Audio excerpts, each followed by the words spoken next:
Nintendo.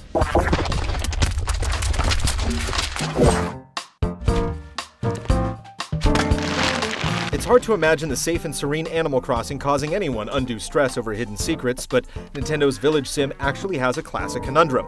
Among the loot you could come by in the GameCube version were 11 playable titles for the NES, including the Eternal Relics, The Legend of Zelda, and Super Mario Bros. Those who have had the relaxing pleasure of experiencing Animal Crossing, dubbed a communication game by its creators at Nintendo, are well aware of its potentially therapeutic gameplay. As you fish, catch insects, plant flowers, and collect things while listening to the soothing soundtrack, it's easy to let your actual goal of paying off your home loan fade into the background.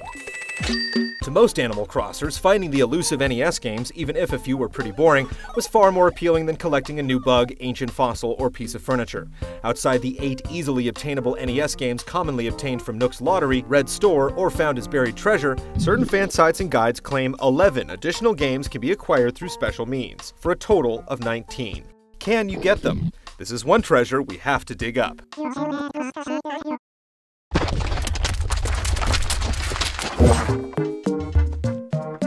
Sources indicate these supposedly secret NES games are grouped together based on how they're obtained. The first two NES games, Wario's Woods and Baseball, are said to be acquired by connecting a Game Boy Advance to the GameCube using a Game Boy Advance cable. Doing so would apparently let you access a secret island where you can obtain the games. The next two clandestine cartridges once again require the Game Boy Advance and cable, but you'll also need the short-lived e-reader device connected to the GBA to investigate.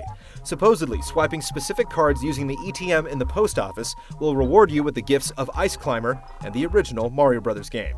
The next 5 games, Soccer, Donkey Kong Jr., Donkey Kong 3, Clu Clu Land D, and Punch-Out, are apparently only attainable via special Nintendo giveaways, which should mean if you didn't win these Nintendo contests, you couldn't actually play the games. But according to a website that claims to have built a trade code generator, players can create their own items by inputting their player and town names and receiving a password. Once the village store operator Tom Nook gets the code, he'll give up the goods.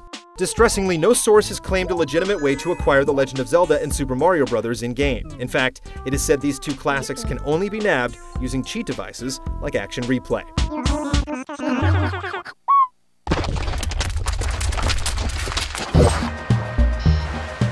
Using the Game Boy Advance and cable, we were in fact able to travel to an island. Here, we were tasked to bury items, and the local islander would unbury them, revealing new random items, which eventually did become Wario's Woods and Baseball. The e-reader method proved a difficult task, considering the scarcity of the playing cards. We were, however, able to claim the very rare Ice Climber NO1 card from the Series 4 card pack. After scanning, the game was ours. Although we didn't get our hands on the extremely rare Mario Bros. Card NO2, we can only assume this one's also legit.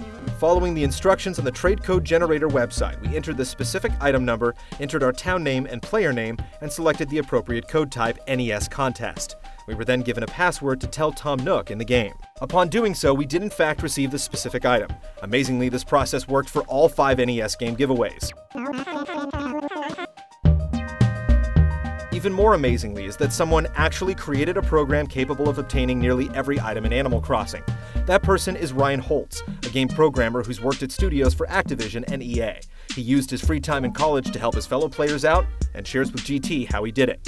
Using a disassembler for the GameCube CPU, I studied the game's low-level code that pertained to the trade codes that Animal Crossing used. It took a good 3 months or so, but at the end of it, I had a simple program that could generate both user-specific and universal trade codes. Credit must also go to Gary Curto-Permono for porting the trade code generator to PHP for use on the website. Even better, Zelda and Super Mario both surfaced using the Action Replay method, but it puzzles us as to why the best games of the bunch are completely unobtainable in-game without using cheats. Why would Nintendo hold down on the fans? Some believe Nintendo was originally planning to release the games via more e-reader cards, but because e-reader was poorly received, Nintendo may have decided not to release them. This theory coincides with Ryan Holtz's findings when he built the trade code generator. For some reason, after the user inputs the trade code, the game explicitly checks for those 4 e-reader NES games being rewarded and is forced at that point to go to the wrong code screen. So is it even possible to access Super Mario Bros. And The Legend of Zelda legitimately in-game? Holtz provides his insight once again.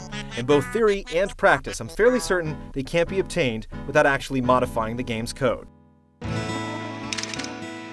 The mystery doesn't wrap up perfectly, but we're happy to verify the existence of the 11 secret NES games in Animal Crossing.